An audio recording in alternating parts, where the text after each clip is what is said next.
Good morning to all. आज की इस क्लास में आप सबका स्वागत है। सबसे पहले मैं आपको बता रहा हूँ कि आज हम मध्य विभाग में पाठ 13 मातृभू सत सत बार प्रणाम, ये कविता है और इस कविता के कवि है भगवती चरण वर्मा। इस कविता का हम आपको परिचय बताएंगे, उसके बाद इसमें कुछ जो कठिन शब्द है उसका मीनिंग बताएंगे। उसके बाद हम आपको इस कविता से जुड़ी हुई कुछ प्रेरणादायक बातें बताएंगे। इसका क्या उद्देश्य है, क्या संदेश है, इसके बारे में बताएंगे। और इसके अलावा हम आपको ग्रामर से भी कुछ पढ़ाएंगे। तो सबसे पहले कविता मातृभू सत सत बार प्रणाम। मातृभू ये जन्मभूमि, मातृभू मतलब जन्म, जिस जमीन पर हम जन्म लेते हैं, जिस भूमि पर हम जन्म लेते हैं। सत सत बार प्रणाम, हजारों बार, लाखों बार प्रणाम। देखिए, भारत एक ऐसा देश है जहाँ धर्म का बड़ा महत्व है, धार्मिक देश है। यहाँ धर्म सबसे ऊंचा है, हर व्यक्ति यहाँ धार्मिक है। अपने अपने धर्म का हर कोई पालन करता है, अपने अपने धर्म के नियमों का हर कोई पालन करता है और अपने धर्म के नियमों के अनुसार चलता है। हर एक को अपने धर्म के अनुसार चलने की आज़ादी है। धर्म का अर्थ कर्तव्य भी होता है। भारत एक ऐसा देश है जिसकी जमीन को भारत माता कहकर संबोधित किया जाता है। यानी इस भूमि को मातृभूमि, जन्मभूमि, कर्मभूमि, स्वर्ग भूमि के रूप में मानते हैं। भारत की जो जमीन है, भारत की जो भूमि है, वो ऋषि मुनियों का, महात्माओं का, भगवान का, ईश्वर का, देवताओं का जन्मभूमि है। इसलिए ये पुण्य भूमि के नाम से इसको माना जाता है। भारत की भूमि पर जन्म लेना गर्व की बात है। भारत भूमि पर कई कवियों ने, हिंदुस्तान के कई बड़े बड़े कवियों ने अपनी कविताएं लिखी हैं, अपने अपने विचार कविता के माध्यम से लिखे। मैथिली शरण गुप्त जी ने भी मातृभूमि शीर्षक से एक कविता लिखी है जो भारत भूमि की विशेषताओं को बताती है। और ये कविता भी देखिए, भारत मातृभू सत सत बार प्रणाम भी एक ऐसी कविता है जो भारत भूमि की विशेषताओं के रूप में बता रहे हैं। तो भारत की भूमि को माता के रूप में संज्ञा दी गई है। जीवन में हमारे लिए सबसे बड़ा रिश्ता होता है माँ का रिश्ता, जो पूजनीय है, आदरणीय, सम्माननीय होता है। हमारे जीवन में सबसे बड़ा कौन है? माँ, ईश्वर के समान है, जो हमें जन्म देती है, हमें पालती है, पोसती है, हमें हमारा ख्याल रखती है। तो माँ का ऋण आजीवन हम उतार नहीं सकते। तो माँ के बाद ये जन्मभूमि है, जिस भूमि पर हम जन्म लेते हैं, इसको भारत भूमि कहते हैं। जो हमें खाने के लिए अन्न देती है, जो हमें पीने के लिए जल देती है, जो निवास के लिए हमें स्थान देती है, सब कुछ यह भूमि हमें देती है। हमारे जीवन के लिए हमें जो कुछ भी चाहिए वो सब हमें इस भारत की भूमि से प्राप्त होता है। तो इस भूमि के बड़े उपकार हैं हमारे ऊपर। इस भूमि का बहुत ऋण है हमारे ऊपर। इस भूमि की रक्षा के लिए देश के सैनिक अपने जीवन की बाजी लगा देते हैं। क्यों? क्योंकि वे इस भूमि को मातृभूमि, माँ के रूप में, माता के रूप में देखते हैं और अपनी माता की रक्षा करना, उसके सम्मान की रक्षा करना, उसके जीवन की रक्षा करना हम सबका पहला कर्तव्य है। हम भी सैनिक हैं। भारत का प्रत्येक नागरिक एक सैनिक है और उसे अपनी मातृभूमि की रक्षा के लिए, सुरक्षा के लिए हमेशा तैयार रहना है और उसके लिए अपने जीवन का यदि बलिदान करना पड़े तो बलिदान भी करना पड़े। इस मातृभूमि की रक्षा हो, सुरक्षा हो और हर दृष्टि से यह खुश रहे, ये भूमि खुश रहे। देखिए, जो भूमि हमें इतना कुछ देती है उसके प्रति हमारे भी कुछ कर्तव्य है। हम भूमि को साफ सुथरा रखें, हम भूमि पर किसी प्रकार का प्रदूषण ना करें, किसी प्रकार की गंदगी ना करें। इसकी उन्नति के लिए, इसके विकास के लिए, इसकी सुरक्षा के लिए, इसकी हरियाली के लिए हम अपने कर्तव्य का पालन करें। इसकी सुरक्षा की जिम्मेदारी भी हमारी है। यदि ये सुरक्षित रहेंगी तो हम सुरक्षित रहेंगे। ये माता की गोद के समान है, तो माता की गोद हमेशा साफ सुथरी और सुरक्षित रहनी चाहिए। तो भारत भूमि को माता के रूप में यहाँ पर पूजा भी जाता है। जमीन की पूजा करते हैं हम, सवेरे शाम इस जमीन को प्रणाम करते हैं, उसके सलाम करते हैं और उसका आभार व्यक्त करते हैं। तो भारत अनेक संस्कृतियों, सभ्यताओं, जातियों और धर्मों का देश है। यहाँ अनेक धर्म के लोग रहते हैं, जिनका धर्म अलग है, पहरावा, रहन सहन, रीति रिवाज सब अलग अलग है। प्राकृतिक भूमि भी अलग अलग हैं। हर राज्य, भारत में जितने भी राज्य हैं सबकी भौगोलिक स्थिति भी अलग है, वहाँ की जलवायु अलग है, पानी अलग है, विशेषताएं अलग हैं। अनेकता में एकता भारत की विशेषता है। इतना सब कुछ होने के बाद भी इस भारत भूमि के लोगों के बीच में एकता की भावना, अनेक धर्म जातियों का देश होने के बावजूद भी सब एक है, एक मोती की माला है हम सब हैं। तो ये पावन भूमि देवताओं की भूमि, भगवान की भूमि है, महापुरुषों की भूमि है। यहाँ पर ईश्वर ने जन्म लिया है। भगवान राम, भगवान कृष्ण जैसे महापुरुषों ने यहाँ जन्म लिया है। गुरु नानक जैसे संत महात्माओं ने, गौतम बुद्ध ने, महावीर ने, ऐसे अनेक महापुरुष हुए हैं जिन्होंने यहाँ जन्म लिया।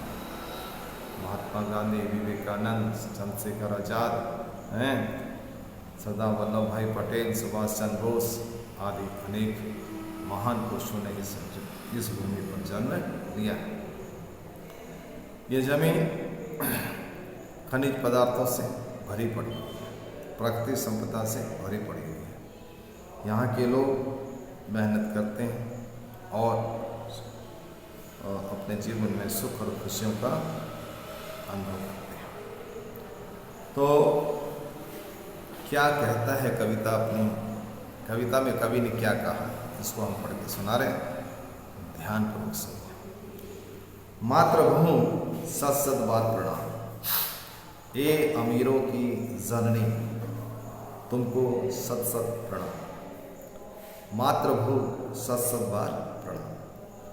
तेरे उर में शायद गांधी, बुद्ध और राम, हिमगिरी सा उन्नत नौ मस्तक, तेरे चरण चुमता सागर। श्वासों में है वेद रचाएं, वाणी में है गीता का स्वर।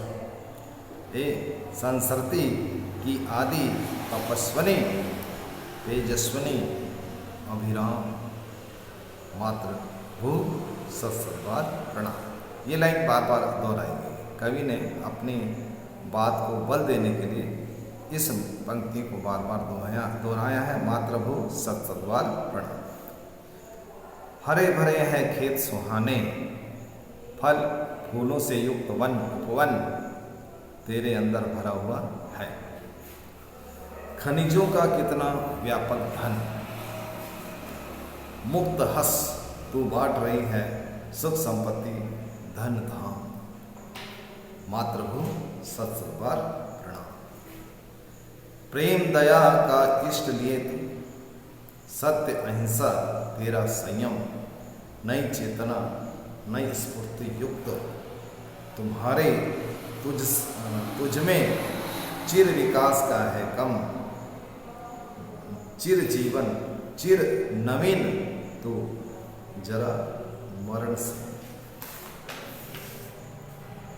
मुक्त सबल उद्दाम, मातृभूमि सत्सबार प्रणाम।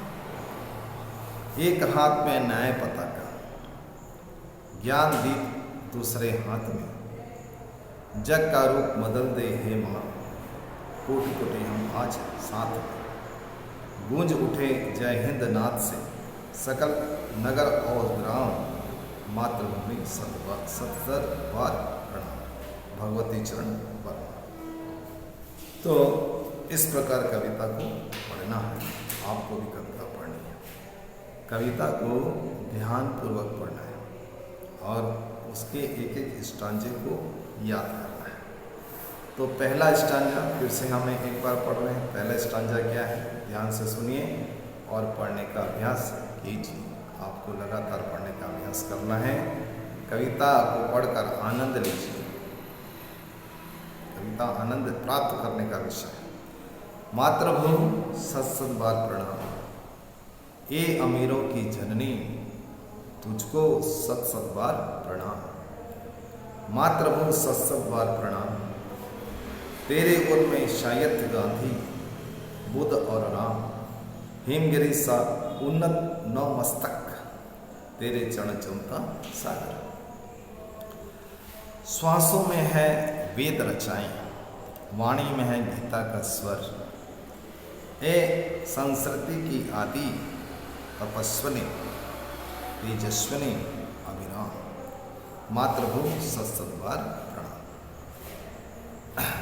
हरे भरे खेत सुहाने, फल फूलों से युक्त वन वन, तेरे अंदर भरा हुआ है खनिजों का कितना व्यापक धन, खनिजों का कितना व्यापक धन।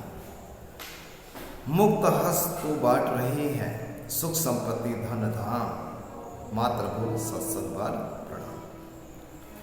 प्रेम दया का इष्ट लिए तू, प्रेम दया का इष्ट लिए तू, सत्य अहिंसा तेरा संयम।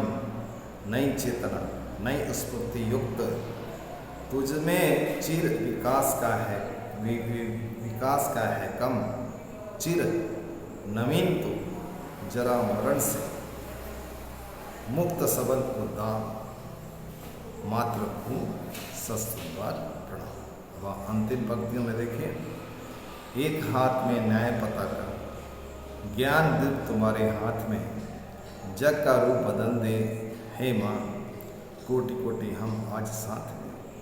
गूंज उठे जय हिंद से सकल नगर और ग्राम, मातृभूमि सत बार प्रणाम। मातृभूमि सत बार प्रणाम। तो देखिए मौखिक सवाल में क्या क्या सवाल हैं, कविता में किसे सत बार प्रणाम किया गया है, धरती को किसकी जननी कहा गया है, कवि के अनुसार श्वासों में क्या है, कवि ने किसे मातृभूमि का संयम कहा है, कविता में मातृभूमि को किसकी जननी कहा गया है?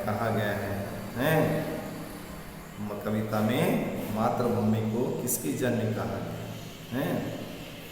धरती के घर में क्या छिपा है, मातृभूमि के दोनों हाथ में क्या है? इस कविता के रचयिता कौन है? कौन है? नाम बताया ना। इस कविता के रचयिता भगवती चरण वर्मा। और सवाल है देखिए, कविता में कवि ने किन महापुरुषों के बारे में आया है, जिन जिन महापुरुषों का नाम आया उसके बारे में बताना है। उन पंक्तियों को लिखिए जिसमें कवि ने मातृभूमि के मस्तक और चरण का वर्णन किया है, यानी मस्तक में क्या है और चरणों में क्या है। भारत भूमि के मस्तक में क्या है और चरणों में क्या है, ये बताना। कविता का उद्देश्य क्या है, ये कविता क्यों लिखी गई है, इस कविता से हमें क्या संदेश क्या प्रेरणा मिलती है। नई चेतना नई स्फूर्ति युक्त, तुझमें चिर विकास का है कम, इन पंक्तियों का अर्थ क्या होता है? तो कवि ने भारत भूमि की किन किन विशेषताओं का वर्णन किया, ये ज़्यादा महत्वपूर्ण सवाल है। कवि ने भारत भूमि की किन किन विशेषताओं का वर्णन किया है, ऐसे सवाल परीक्षा में आते हैं। कविता के आधार पर भारत के प्राकृतिक सौंदर्य का वर्णन कीजिए। हरे भरे हैं खेत, सुख संपत्ति, धन धाम। पंक्तियों का क्या अर्थ है? एक हाथ में न्यायपति का ज्ञान दीप, दूसरे हाथ में पंक्ति के द्वारा कवि क्या कहना चाहते हैं? तो मेरे विचार से यहाँ पर मातृभूमि की उपासना की गई है, भारत भूमि की उपासना की गई है। मातृभूमि को, भारत भूमि को संसार से सबसे ज़्यादा श्रेष्ठ बताया गया है कि भारत की भूमि संसार की सब भूमियों में श्रेष्ठ और महान है। यहाँ पर जन्म लेना सौभाग्य की बात है। तो अमीरों की जर्नी, अमीरों मतलब अमीर कई प्रकार, कोई विद्या से अमीर होता है, कोई आत्मबल से अमीर होता है, कोई विचारों से अमीर होता है, कोई धन दौलत से अमीर होता है। तो अमीर कई प्रकार के हैं। तो इस कविता में पढ़कर हमारे मन में देश के प्रति देशभक्ति की भावना पैदा होती है, देश प्रेम की भावना पैदा होती है। देशभक्ति हम कई प्रकार से प्रदर्शित कर सकते हैं। हम अपने कर्तव्यों का पालन करके भी देशभक्ति का परिचय दे सकते हैं। जैसे हम एक अध्यापक हैं, तो अध्यापन का काम करके हमारा कर्तव्य क्या है? अध्यापन, बच्चों को पढ़ाना, लिखाना, समझाना, शिक्षा देना, संस्कार देना। जो शिक्षक कौन है? जो शिक्षा दे। अध्यापक कौन है? जो शिक्षा दे, ज्ञान दे। तो इस प्रकार हम शिक्षक होने के नाते हमारा उत्तरदायित्व है कि हम बच्चों को अच्छी शिक्षा और संस्कार दें, उनके जीवन का निर्माण करें।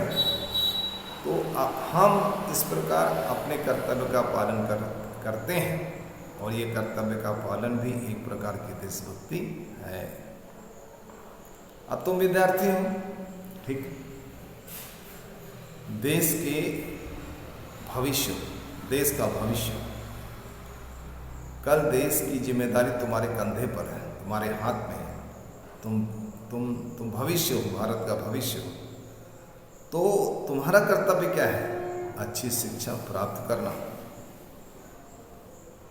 अच्छा ज्ञान प्राप्त करना, अच्छा नागरिक बनना, अपने अंदर अच्छे गुणों का समावेश करना, अच्छी शिक्षा, अच्छे संस्कार लेना और जीवन में उसको उतारना। ये तुम्हारा कर्तव्य है। तो इस प्रकार तुम अपने कर्तव्य का पालन करके देशभक्ति का परिचय देते हो।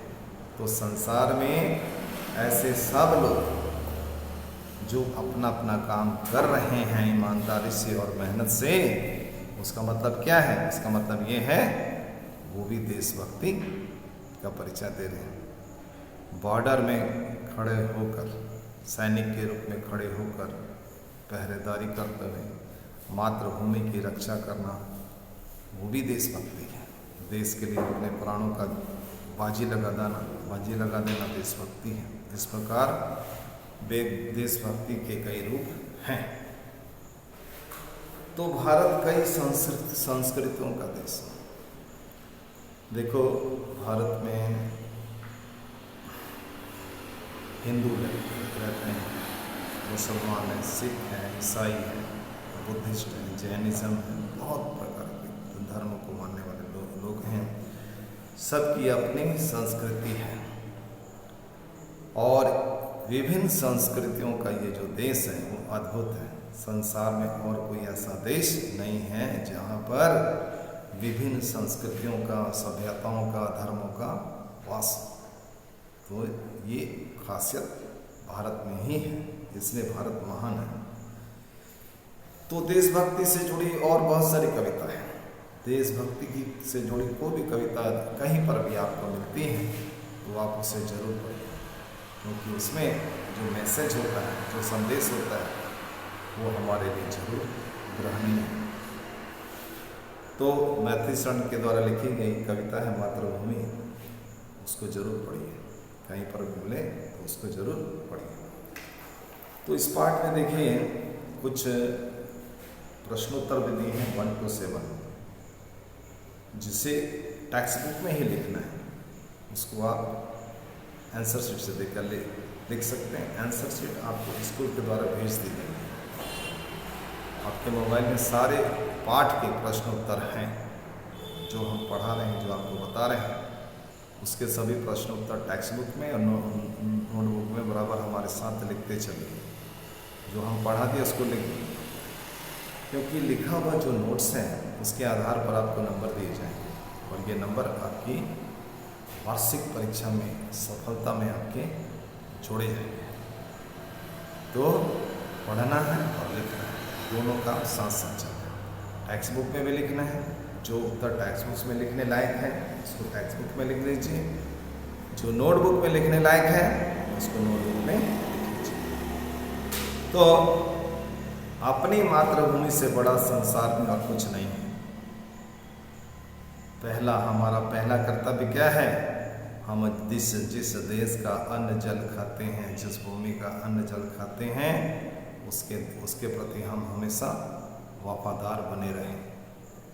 उस देश की आन बान शान और रक्षा के लिए अपने जीवन की बाजी लगाने के लिए हमेशा तैयार रहें। देश के लिए जीना है और देश के लिए मरना है, ये भाव हमारे अंदर होना चाहिए हमेशा। तो मातृभूमि की प्रशंसा की इस कविता में भारत भूमि की, मातृभूमि की प्रशंसा की गई है, उसके गुणों और विशेषताओं को बताया गया है। तो हर देश आज़ाद होना चाहिए। यदि कोई देश गुलाम है तो वो कभी उन्नति नहीं कर सकता। हर देश आज़ाद होना चाहिए और आज़ादी के लिए हर देशवासियों को हमेशा संघर्ष करना चाहिए। तो देशभक्ति से जुड़े हुए बहुत सारे गीत भी हैं, देशभक्ति से जुड़े हुए बहुत सारे फिल्में भी हैं जो आपको देखनी चाहिए, और देशभक्ति के जो गीत हैं उसको भी आपको गुनगुनाना चाहिए, याद करना चाहिए। मेरे वतन के लोग बहुत अच्छा गीत है, मेरे देश की धरती सोना उगले, बहुत और भी देशभक्ति गीत। एक किताब आता है देशभक्ति के गीत, उस किताब को खरीदें और देशभक्ति के गीतों को अपने मन में उतारिए, याद रखिए, क्योंकि इन गीतों में प्रेरणा संदेश। तो कविता का सरल अर्थ, कविता का भावार्थ हम आपको नेक्स्ट पीरियड में बताएंगे। अभी हम मातृभूमि के प्रति आपके और क्या क्या कर्तव्य हैं ये सब बातें बता रहे हैं। तो भारत भूमि धन्य धान्य से परिपूर्ण है। मतलब क्या? इस देश की भूमि में जो अन्न जल होता है, जितने खेत खलिहान हैं उसमें रत्न पैदा होता है, धान, गेहूँ, सब्जियाँ और कई प्रकार के अन्न पैदा होते हैं जो हम सब खाते हैं, बेचते हैं और भारत के लोगों को देते हैं। इस भारत भूमि के अंदर है सोना, चांदी, हीरा, जवाहरात, खनिज, लोहा, तांबा, सब कुछ है, पेट्रोल, डीजल सब है, जो हम निकाल कर उसका उपयोग करते हैं। तो भारत भूमि की विशेषता है कि यहाँ सब कुछ है, जीवन में जिन चीज़ों की आवश्यकता है वो सब कुछ है। हम मेहनत करें, इसके लिए मेहनत करें। हर व्यक्ति को मेहनत करना है, आत्मनिर्भर होना है। आत्मनिर्भर हम होंगे तो देश भी आत्मनिर्भर होगा और आत्मनिर्भरता से ही कोई देश उन्नति करता है, विकास के पथ पर आगे बढ़ता है। तो हमें स्वावलंबन का गुण अपनाना है और देश को भी आत्मनिर्भर बनाना है। शब्द भंडार यानी शब्दार्थ, शब्दों के अर्थ देखिए। मातृभूमि यानी भूमि रूपी माता, जननी यानी जन्म देने वाली, सत्य यानी सत्सव यानी 100 बार प्रणाम, पूरी यानी हृदय, शयित यानी सोया हुआ, उन्नत यानी विकसित, तपस्विनी तपस्या करने वाली स्त्री, तेजस्विनी तेज से युक्त स्त्री, श्वासों यानी सांसों, संस्कृति यानी संसार, अविराम यानी अच्छा लगने वाला, मनमोहक, मुक्त हस्त खुले हाथों से, नवीन यानी नया। ठीक है। सबल यानी जिसमें बल होता है, बल सहित, सकल यानी सभी। इस कविता में कुछ कठिन शब्द लिया है। कठिन शब्द डिक्टेशन के लिए, श्रुत लेख के लिए जरूरी है। इसलिए जब भी आप कविता पढ़ते हैं, कोई भी कविता जब आप पढ़ते हैं, तो कविता के फर्स्ट स्टांजे में, दूसरे स्टांजे या तीसरे स्टांजे, जितने स्टांजे में जो जो कठिन शब्द आपको लगते हैं उसको रफ कॉपी में साथ साथ बैठ के लिखते चलिए। जब कविता पढ़ रहे हो तो एक कॉपी भी साथ में रखिए, रफ कॉपी साथ में रखिए, एक पेन साथ में रखिए या पेंसिल साथ में रखिए। और कविता की पहला स्टांजा, पहली लाइन जब हम पढ़ते हैं उसमें कोई कठिन शब्द है, मातृभूत सत्संग प्रणाम, प्रणाम यहाँ पर कठिन शब्द है, तो कठिन शब्द प्रणाम को रफ कॉपी में लिखें। मातृभूत भी कठिन शब्द है, उसको भी लिखें। तो इस प्रकार एक स्टांजे में जितने भी कठिन शब्द है, मान लो 5 कठिन शब्द निकले, तो 5 को साथ साथ में आप लिखते चलिए। लिखने का, कठिन शब्द लिखने का अभ्यास होना चाहिए, क्योंकि ये परीक्षा में आएंगे।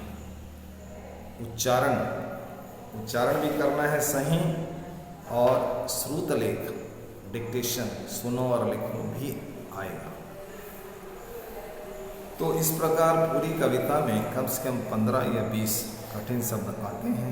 कोई भी कविता हो, छोटी हो लंबी हो, जो भी कविता हो, डिक्टेशन के लिए कठिन शब्द जो होते हैं वो 15-20 से निकल जाते हैं।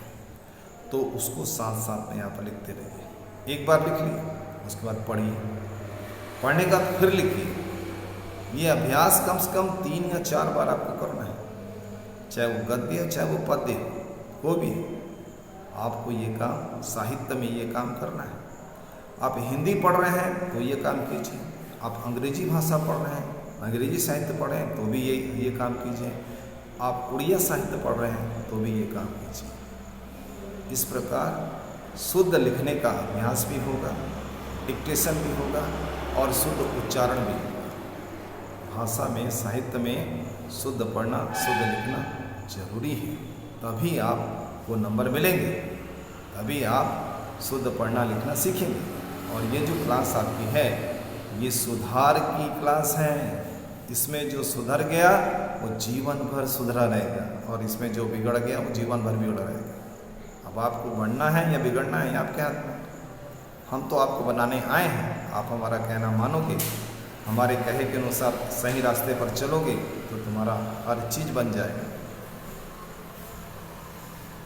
गुरु की आज्ञा का पालन करना चाहिए, क्योंकि हर गुरु अपने शिष्य की हित चाहता है, उसकी भलाई के लिए वो चाहता है, भलाई का काम करता है।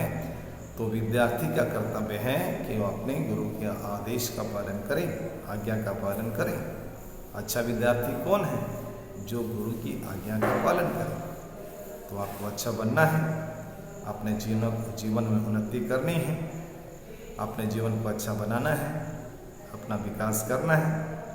तो आप अपने सभी अध्यापक जो जो आपको पढ़ाते हैं, लिखाते हैं, सबका कहना मानिए, और जो वो बोलते हैं सब आप उसको कीजिए। तो आज ये कविता हमने आपको पढ़ के बताई है, अब इसको आज आपको पढ़िए। कल नेक्स्ट क्लास में हम आपको इस कविता का अर्थ हैं। अभी हम आपको बता रहे हैं ग्रामर। क्या बता रहे हैं? ग्रामर पुस्तक। ये देखिए आपकी ग्रामर पुस्तक है, ये आपकी ग्रामर पुस्तक, ठीक है। इस ग्रामर पुस्तक में देखिए आखिरी पेज में पेज नंबर है 217।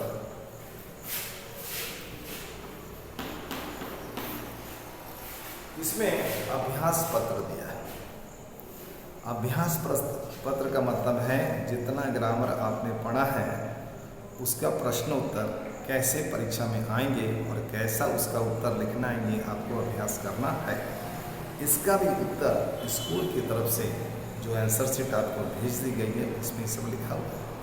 आप पहले बिना आंसर शीट देख के जो उत्तर बन सकते हैं उसको बना लीजिए।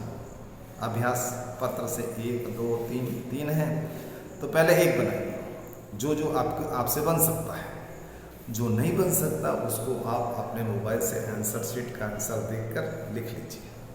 क्योंकि ये किताब फिर स्कूल जब खुलेगा तो हम इसको चेक करेंगे और इसके आधार पर आपको नंबर देंगे। तो जैसे यहाँ पर देखिए पेज नंबर 217 में अभ्यास पत्र 1 दिया है। इन व्यंजनों के संयोग से बनने वाले दो उदाहरण लिखिए। व्यंजन दिए हैं, स प्लस र प्लस अ से क्या शब्द बनेगा उसको बताना है, उसको लिखिए। अच्छा, 2 नंबर में दिए हैं वर्ण विच्छेद कीजिए। वर्णों को अलग अलग करना है। वर्णों को अलग अलग करने से आप वर्ण विच्छेद के बारे में जान जाएंगे। उसके बाद है जो नियम के अनुसार हो उसे डैश कहते हैं। उसके बाद है इसमें से कौन सा शब्द कर शब्द का अर्थ है। इसमें सरल शब्द है जिसको आप बना सकते हैं, तो आप इसको बनाइए। एक अभ्यास पत्र 1 बनाइए। जो नहीं बनेगा उससे आंसर शीट से देखिए। आपको कुछ समझ में नहीं आए तो हमसे 7894945066 पर संपर्क कीजिए।